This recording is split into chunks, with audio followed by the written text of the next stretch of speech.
Alright guys, well, it is October 27th and it's been a while since I did the last update and not a lot has changed. I really haven't got to hunt much this year, as you guys have probably already learned from following and stuff. But it's October 27th and the last couple hunts have already shown that it's starting to amp up, fellas. You know, if you have not been hunting and you've been waiting to hear or see sign, now's the time. The bucks are starting to move, the temperatures are changing around me, the crops are coming out, which really disperses those deer that are living in the corn. They now have nowhere to go there, and they're going to start moving into where there's better habitat, which hopefully is right into your lap. I'm sitting here tonight, it's Friday night, I'm recording this, and I'm going to work on this video and then hit the sack and do my first morning hunt of the year. I try not to morning hunt a lot just because some of the best stands obviously are the hardest to get to in the morning, in my situations at least. But tomorrow I'm going to slip into just to be able to get up the stand in the morning. There's no telling what's going to be moving through that oak flat. I'm actually going back to the same tree that my last two hunts have been in, and they've been pretty eventful.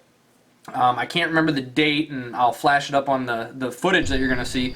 But the one hunt I had a big doe, come in from behind me from the northern bedding out of the tall grass, and she came through too fast. I didn't get a shot. She went and entered the soybean field that was not harvested at the time, through an opening that I didn't actually pre-range, and by the time I got the range, got the camera on and everything, it looks like in the footage like, why aren't you shooting tight? Well, during that time I'm fumbling around trying to find the rangefinder, then I got to grab the bow and make sure she's still in frame, and by the time I was getting ready to draw, she had stepped out, and I wasn't going to take a 35, once she gets out into the field, it's a 40 plus shot all the time, and I wasn't about to take a 40-yard shot on a doe that was kind of on edge out there in the field and everything, so I wasn't going to risk that.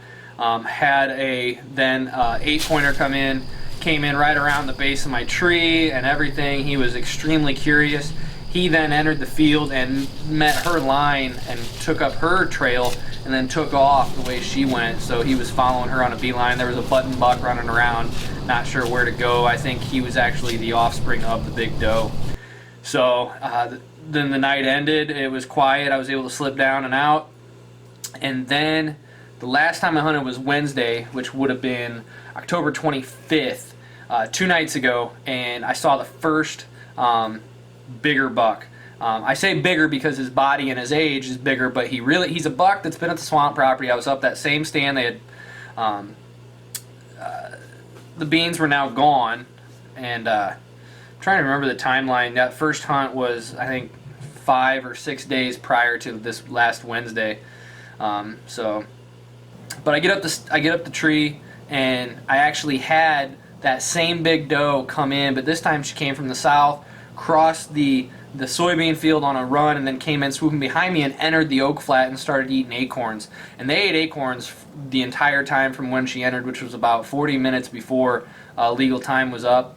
She had the button buck, then followed her as well and came in behind. And then I went to call.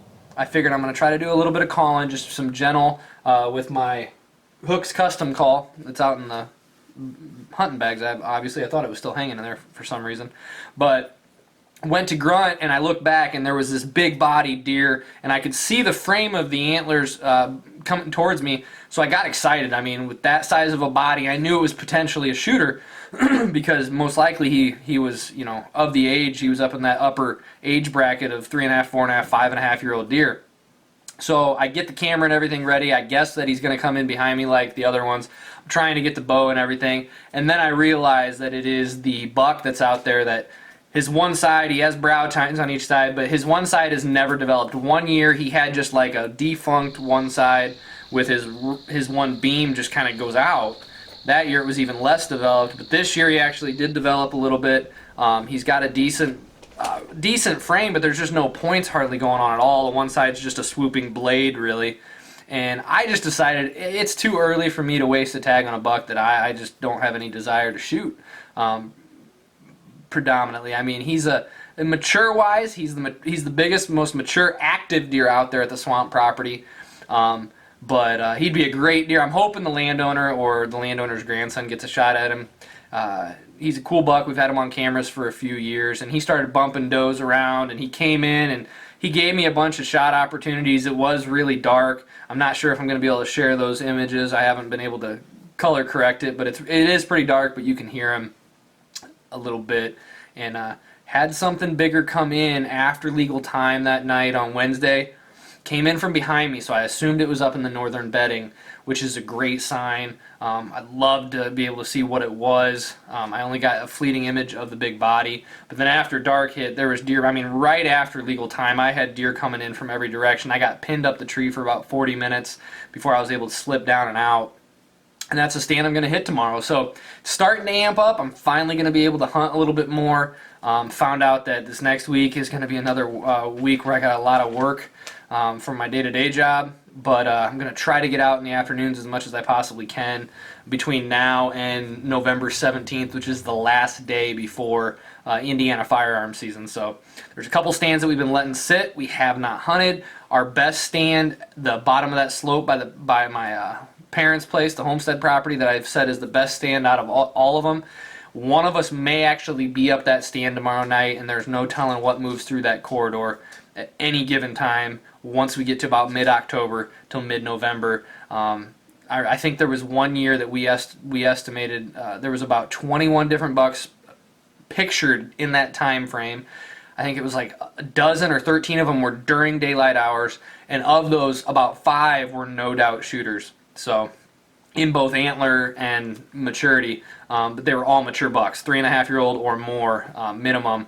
That was a doozy of a year, but there's always at least 2 or 3 mature bucks that move through that corridor at this time of year. So it's just a matter of being up the stand at the right time. That's where we put in that fake scrape tree where that big, huge, massive 8 the other year just ripped it up out of the ground. So the scrape tree that had been the communal scrape spot for years and years and years, ever since we got permission to hunt that property, was now gone last year. So we put in an oak. I cut that. You guys saw that, so we're going to get some trail cam pictures of that at some point to be able to see how that's performing. But I guess the last subject for this video is what the title hinted at, is I'm kind of now on the fence with Bertier. You guys have seen me share videos of Bertier. You've seen me do all kinds of stuff as far as talking about him, and he really is the only deer that was on my radar moving into the season. Recently we did have Mr. Piggy pop back up out at the new 22, my new 22 property. He's a full-bodied, chested, mature deer. He just doesn't have great antlers, and now I'm on the fence with Bertier. You know, I don't think he's any older than 3.5, if I'm honest with you guys. And if he is 3.5 years old, he's still, I mean, he is an awesome deer, and that one side just has points moving up into the sky. And I can't help but wonder, what would he be like in another year? Again, I haven't seen him on hoof. I don't know if I can resist, but it is in my mind now. So there may be a chance that Gary, who became Bertier this year, could arguably get a no-go placed on him. I even told Pops tonight when I was on the phone with him talking about tomorrow morning where he's going, where I'm going, and then we're going to discuss. He's going to hunt the homestead property. I hope that big-chested, mature buck with the kickers comes in, get a better look at him at least. But I even told him, I was like, I kind of hope we both tag out elsewhere, and we don't have to make the decision on Bertier this year, and we can just sit back and hope that he sees next year. It's a low-pressured area, that new 22, for the most part.